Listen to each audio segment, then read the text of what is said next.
Okay mga ka-explorers, we just arrived here in KLCC and I'm with some of my batchies. So we're so excited!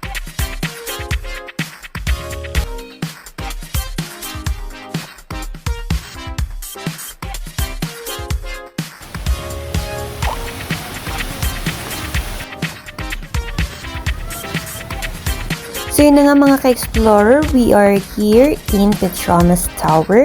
So this is the second time that makikita ko ang Twin Seas because I already visited Malaysia before, I think year 2012.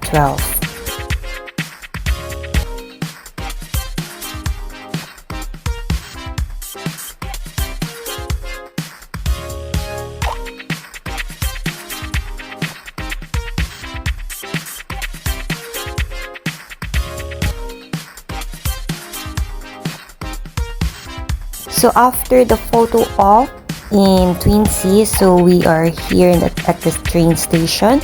We're going to Sentral. So ayan, nag-train kami. So para ma-experience namin kung paano mag-train dito sa KL.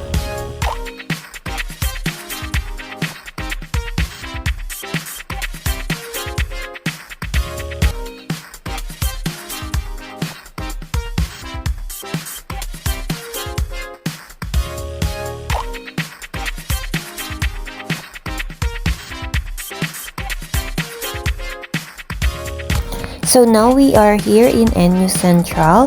So it's like this is the center of KL. Kasi nandito yung mga train station, may bus station. So talagang accessible siya in all mode of transportation. So ayan, pupunta kami dito and we'll do some shopping. So inside the mall, there's a boutique named Hanavog. So ayan, I have a boutique here, Kavog. And naabutin na kami ng lunchtime, so we are here at the food court. So this is my food for today. Hi. So it's late lunch.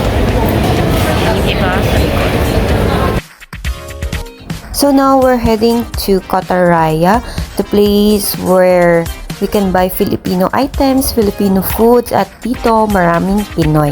So dito yung tinatawag nilang Filipino area. So ayan, as you can see, there's a Manila Mart, a Filipino groceries, and this one, they're selling Filipino food as well.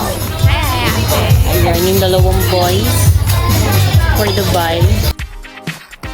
There's also an outlet store here where you can buy a very affordable sports items. So ayan, super sale sila. So now we're going to Chinatown. Hi, so dito kami sa Chinatown.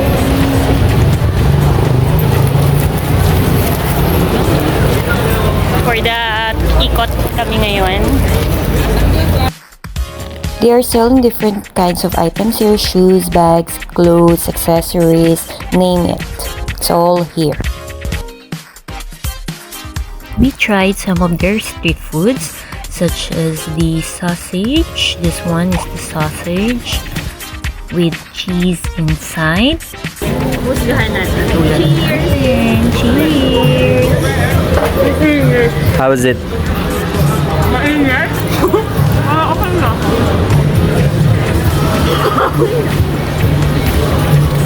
Good. Thank you.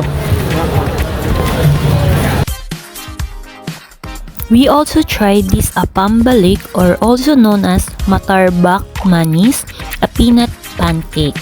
So this is a sweet dessert originating in Fujian cuisine, which now consists of many varieties at special roadside stalls or restaurants throughout Brunei, Indonesia, Malaysia, and Singapore. So let's try the apambalik, or the peanut pancake. So as you can see guys, full of peanuts. And malasa talaga siya.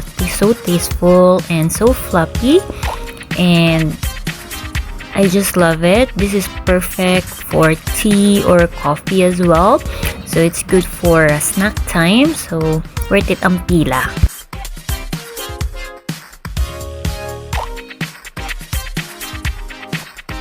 So we also tried this drinks. It's mango drink. So it's like around 5 ringgit per cup. So masarap naman siya. So So now we're heading to the church because it's Sunday. So we're going to attend the Holy Mass. So ayan, that's the KL Tower. And ayan, there's also a Filipino restaurant called Laguna. And this is the St. John's Cathedral. All the Holy Mass here in St. John Cathedral was moved in Bukit Nanas. So it's just nearby, like around 5 minutes walk. It's actually a school, so they moved the mass here. So we're done and we're just waiting for our service, car service. So I'm with some of my batchmates. So ta-da! And that's it. It's already evening, so we're heading home. Bye! Thank you for watching. And if you are new to my channel, please don't forget to like, share, hit the notification bell, and subscribe. See you in my next vlog. Bye everyone! Chup chup mama!